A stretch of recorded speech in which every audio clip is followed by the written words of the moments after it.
మనం చేసిన తప్పులు మనం తెలుసుకోకపోతే బయట వాళ్ళు వచ్చి ఎందుకు చెప్పరండి? బయట వాళ్ళు వచ్చి మనకు చెప్పేది ఏంది? ఒకరి జాతి చెప్పించుకునేది ఏంది? మన తప్పు మనం తెలుసుకొని సరి చేసుకున్నాం అనుకోండి, బయట వాళ్ళు మొయ్యబడవా? నాదే తప్పు అనుకుంటే బయట వాళ్ళు మాట్లాడతారా? దేవుడు నేర్పించిన పాఠం అది. నువ్వు ఏ స్థితిలో పడిపోయావో అది జ్ఞాపకం చేసుకొని నువ్వు లేవాలి, నువ్వు మారు మనసు పొందాలి. పాష గారు చనిపోతే అక్కడికి వెళ్ళాను. ఒక ఆయన పెద్ద ఆయన నల్ల కళ్ళజోడు పెట్టుకొని ఒక పెద్ద బూది మాట అన్నట్టు.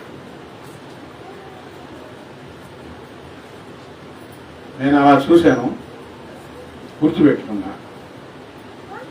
మళ్ళీ అదే పాష గారు జ్ఞాపకార్థం ఆదరణ గుడికి పెట్టారు. ఆయనే వచ్చి ఈ పెద్ద బూది మాట అన్న ఆయన వచ్చి నా పక్కన కూర్చున్నాడు. నా పక్కన కూర్చొని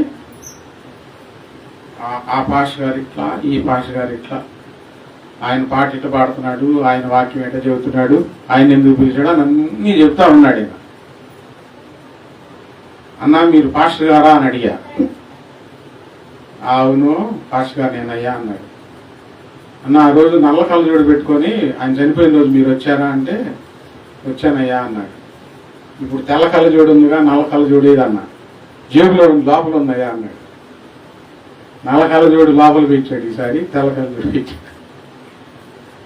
అన్న మీరు ఇన్ని చెబుతున్నారు కదా, ఆ రోజు మీ నోట వినకూడని మాట వచ్చింది, అది రాకూడదు కదన్నా, ఎందుకు మాట్లాడారో తెలీదు అన్నా.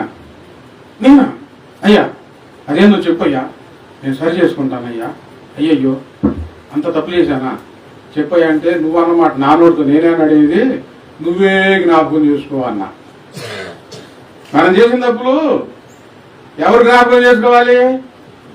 యేసుప్రభు అక్కడ చెబుతున్నదే, నీవు ఏ స్థితిలో పడిపోయావో నువ్వు అది జ్ఞాపకం చేసుకొని. అంటే ఇక నేను చెప్పనన్నా, నా నోటితో చెప్పే మాట కాదు.